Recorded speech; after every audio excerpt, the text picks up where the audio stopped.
Hey baby, alina diri. Diba kuya ikaw yung ano? Yung sa Jessica Soka? Magpakilala ka naman sa akin. Good morning mga kabagang. So nandito po tayo ngayon sa Puka Beach. So magpipustal kayak si ma'am. So tingnan natin mamaya yung resulta. Bagang! Yes, sobrang ganda. Sila yung nasa Jessica Soka before.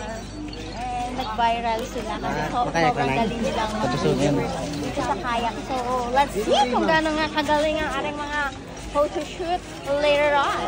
Ganito mga puso. Kakapayat ba ito?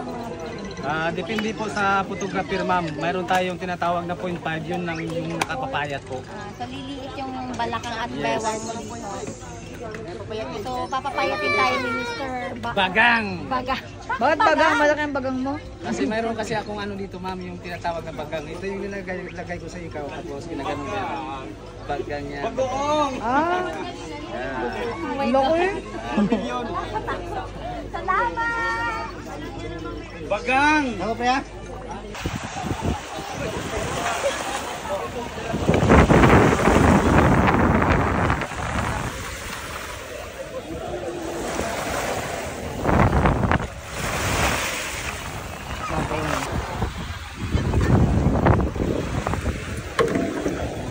Alright, let's do this! Crystal kayak in Puka Beach.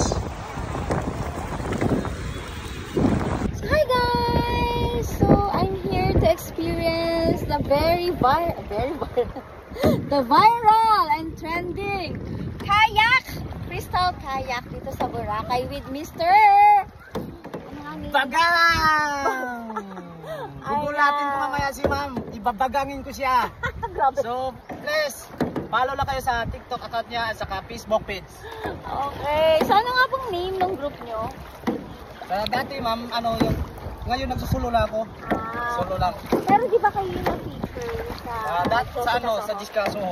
Sino pa uso nito kuya? Sino pa uso nito ma'am? Si Bonjing.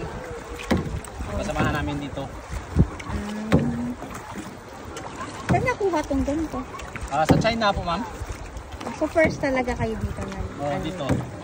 Dati dito yung amo ko na si Junil Apio Kasidsid, siya yung nakaano na dito may crystal kayak. Ilang taon na tong? Magkano na to? August 11, pero umpisa ma'am, nagwa 1 year lang. Magwa 1 year pa lang. 1 year na siya. Ano na tayo, magandang spot mo ma.